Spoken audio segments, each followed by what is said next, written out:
नमस्कार दोस्तों, मैं अभिषेक स्वागत करता हूं आपका A1 राजस्थान न्यूज़ पे। दोस्तों, झुंझुनू विधानसभा चुनावों के अंदर माहौल काफ़ी गर्म है। इसी के चलते एक चेहरा जो बार-बार लोगों के सामने आ रहा है, नाम है अभिमन्यु सिंह। आज इनका एक झुंझुनू में रोड शो था, तो चलिए इनसे हम बातचीत करते हैं और इन्हीं की ज़ुबानी से सुनते हैं कि इनका क्या प्रोग्राम था। नमस्कार सभी को, जय माता जी की। तो सर, आज का आपका क्या प्रोग्राम था? प्रोग्राम यही था कि युवा होने के नाते सभी का ये था कि युवाओं को राजनीति में आना चाहिए, साधारण परिवार से ताल्लुक़ रखने वाले व्यक्ति को राजनीति में आना चाहिए। मैंने दोनों उम्मीदों को पूरा किया है और एक साधारण परिवार से आते हुए और एक युवा होने के नाते मैंने अपना नामांकन किया और यही चाहता हूँ कि साधारण आदमी जो है वो वोट देने तक सीमित ना रहे, वो एक प्रत्याशी के तौर पे भी पेश आए। तो यही मेरा संदेश था और यही इसीलिए मैंने ये काम किया। और आज जो था, आज बस हम अपना एक युवाओं का शक्ति प्रदर्शन करना चाहते थे। युवा होने के नाते वो शक्ति प्रदर्शन था आज हमारा, कि हम युवा भी लोकतंत्र में बिल्कुल वैसे ही आना चाहते हैं जैसे दूसरे धनाढ़ हैं और परिवारवाद ऐसे लोग हैं जो राजनीति में जाति विशेष को लेकर, धर्म को लेकर राजनीति कर रहे हैं। ऐसे में इन सब से दूर हट करके जो नई पीढ़ी है उसके लिए हमने एक राजनीति करने की कोशिश की है। और हमारे मकसद हैं, जो मुद्दे हैं साधारण आदमी के, जो मुद्दे होते हैं, मेरी समस्याएं बिल्कुल वैसी ही हैं जैसे साधारण आदमी की होती है। तो एक साधारण आदमी के जो मुद्दे हैं वो उठाए हमने। रोज़गार है, आज झुंझुनू में रोज़गार नहीं मिलता, 15,000 20,000 रुपये की नौकरी के लिए भी झुंझुनू के बच्चों को झुंझुनू छोड़ना पड़ता है। ऐसी स्थिति मेरी ज़िंदगी में भी आई कि जब, पर मेरे पिता का खुद का व्यवसाय था तो मैं वहाँ बैठ पाया। पर अगर ऐसा ना होता तो मुझे अपना घर छोड़ना पड़ता रोज़गार के लिए। और ये आप ये देखिए, अगर आपको परिवार से दूर होना पड़े तो इससे बड़ी क्या बात हो सकती है। सिर्फ रोज़गार नहीं है, परिवार से दूरी भी हो जाती है। और दूसरा फिर ये, आप अपने क्षेत्र में देखें तो विकास नहीं हो रहा। आज सिक्कर से कुछ दूरी पे बताना पड़ता है झुंझुनू, अगर आप कहीं जाओ कि सिक्कर से 70 किलोमीटर आगे झुंझुनू पड़ता है। इतने सारे बड़े बड़े लोग हमारे क्षेत्र से हुए हैं, उसके बाद भी हमारे क्षेत्र में विकास नहीं हुआ। उन लोगों का विकास हुआ झुंझुनू छोड़ने के बाद हुआ, और वो झुंझुनू वापस इसलिए नहीं आए क्योंकि उन्हें यहाँ विकास की वो दर दिख ही नहीं रही। और वो उन क्षेत्रों में जा रहे हैं, जैसे यहाँ जो अब जो युवा पीढ़ी है वो जयपुर, सिक्कर सिक्कर हमसे ज़्यादा दूर नहीं है, उसके बावजूद भी ऐसा क्या है सिक्कर में कि हमें सिक्कर जाना पड़ रहा है। कारण ये है कि यहाँ वो ग्रोथ नहीं है, आने वाली पीढ़ी के लिए वो ग्रोथ नहीं है। और अभी कुछ हाल फिलहाल आपने देखा होगा, व्यापारी दृष्टिकोण से ऐसा नहीं है कि लोग कोशिश नहीं करते, लोग कोशिश करते हैं। कितने ही धंधे खुले और कितने ही धंधे हैं वो बिल्कुल स्थिर हो गए। कि मतलब अगर इनकम नहीं होगी, सिर्फ खोलने से नहीं होता। आपने व्यापार, आपने एक दुकान लगा ली, अगर वो चली नहीं तो फिर फ़ायदा क्या है खोलने का। खोलना दिक्कत नहीं है, वो चलनी चाहिए। और चलेगी तब जब झुंझुनू का आदमी झुंझुनू में इन्वेस्टमेंट करने लगेगा, तब ये चीज़ें सही होंगी। तो मेरा मानना यही है कि आप चाहते हैं कि कृषि अच्छी हो तो उसके लिए जो किसान हैं उनको सुविधा मुहैया कराइए आप। अगर आप चाहते हैं युवाओं को रोज़गार मिले तो अच्छी शिक्षा हो और रोज़गार की उपलब्धि भी हो। अगर अभी ये जैसे पेपर लीक होते हैं, ये सारे प्रकरण होते हैं, उसके बाद में युवा क्या करते हैं, युवा हताश होकर अपने घर बैठ जाते हैं। पर ज़रूरत है कि वो आगे आएँ। कुछ रोज़ पहले हमने रोज़गार आंदोलन किया था तो मेरे ये चीज़ आई सामने कि जिनकी समस्या है वो ही नहीं लड़ना चाहते, जिनकी समस्या है वो नहीं लड़ रहे। इसीलिए समस्याएं मिट नहीं रही हैं, क्योंकि जिनकी समस्याएं वो सोच के बैठे हैं कि यही प्रैक्टिकल दुनिया है। चोरी होती है, डकैती होती है, कहीं रेप हो जाता है, कहीं कुछ होता है, तो ये सोचते हैं यही प्रैक्टिकल दुनिया है, हम इससे बचे हुए हैं। ऐसा नहीं है। बस ये है कि चेहरा बदल बदल के घर जल रहे हैं।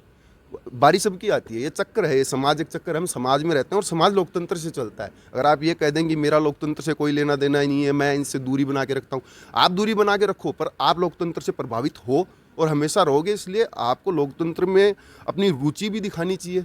और ऐसे वो कहते हैं लापरवाह, तो ये लापरवाही नहीं होनी चाहिए। आप वोट देते हैं तो वोट ये सोच के दीजिए कि हमें इस वोट के बदले मिलेगा क्या। अब जैसे वोट दे, आप धनाढ़ को वोट देते हैं, वंशवाद को वोट देते हैं, पैसे से वोट खरीद के जो वोट खरीदते हैं वो आप 1 महीने की चलता है एक खेल बस। पर उसके बाद 4.5 साल जो गंदी राजनीति झेलनी पड़ती है, वो उस पर नज़र देखने की ज़रूरत है।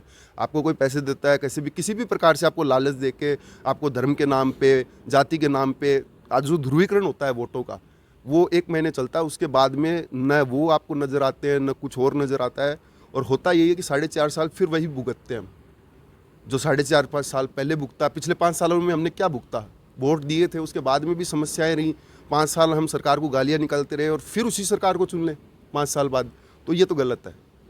हमें ज़रूरत है चेहरों को बदलने की। कोई भी पार्टी बुरी नहीं है, ना कांग्रेस बुरी है, ना बीजेपी बुरी है। बुरे वो लोग होते हैं जिनको चुन के हम भेज देते हैं उस जगह पे। तो जैसे भामू जी हैं अभी, उनका बीजेपी, पिछली बार वो बीजेपी से थे, फिर इस बार वो बीजेपी से नहीं है।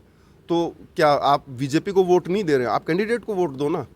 बीजेपी कांग्रेस ये मुद्दे नहीं हैं। तो मेरा मानना यही है कि पार्टी दल इन सब के चक्करों में ना पड़ते हुए वोट ये सोच के दीजिए कि अगले 5 साल इस वोट से आपको मिलेगा क्या, और क्या बदलाव मिलेंगे, और क्या आपकी समस्याएं दूर होंगी जो समस्याएं पिछले 5 साल में आपने भोगी हैं। तो अगर आप संतुष्ट नहीं हैं, जिन चीज़ों से आप संतुष्ट नहीं हैं, वो असंतोष अपना उस वोट से प्रकट कीजिए, और अपना संतोष उस व्यक्ति में प्रकट कीजिए जिससे आपको लगता है कि ये आपकी समस्याएं दूर कर सकता है।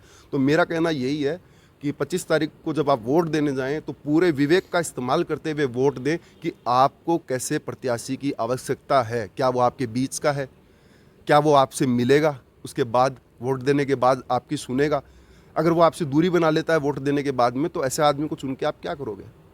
तो मेरा ये कहना है कि नेता वो होता है जो स्वस्थ समाज का निर्माण करता है। तो ऐसे व्यक्तित्व को चुने जो अच्छे समाज का निर्माण करे, क्योंकि समाज में अगर कुरीति होती है तो वो कुरीति कद्दू की तरह होती है, सब में बंटती है।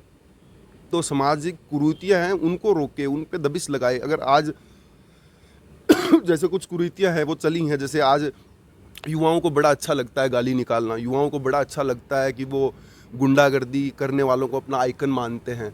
कुछ लोग ऐसे हैं कि पोस्ट लगाते हैं बंदूक के साथ में। ये सब चीज़ें क्या है? ये कुरीतियाँ हैं, और ये कुरीतियाँ जैसे जैसे समाज में बढ़ेगी वैसे वैसे समाज में अपराध बढ़ते हैं। पर ऐसी कुरीतियों पर भी हमें लगाम लगाने की आवश्यकता है। मेरा यही कहना है कि मैंने अपना नामांकन सिर्फ इसलिए किया क्योंकि मैं बिल्कुल वैसा हूँ जैसा मेरे सामने प्रत्येक व्यक्ति है। मैं उन 1% लोगों में नहीं आता जो चुनाव लड़ रहे हैं फिलहाल।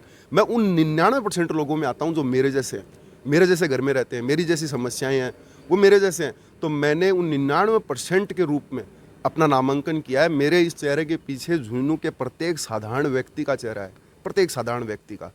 मेरे इस चेहरे के पीछे आप देखोगे तो हर झुंझुनू का वासी आपको दिखाई देगा। मैं मामू जी जैसा नहीं हूँ, नहीं ओड़ा जी जैसा हूँ, नहीं पंकज धनखेड़ जैसा हूँ, नहीं।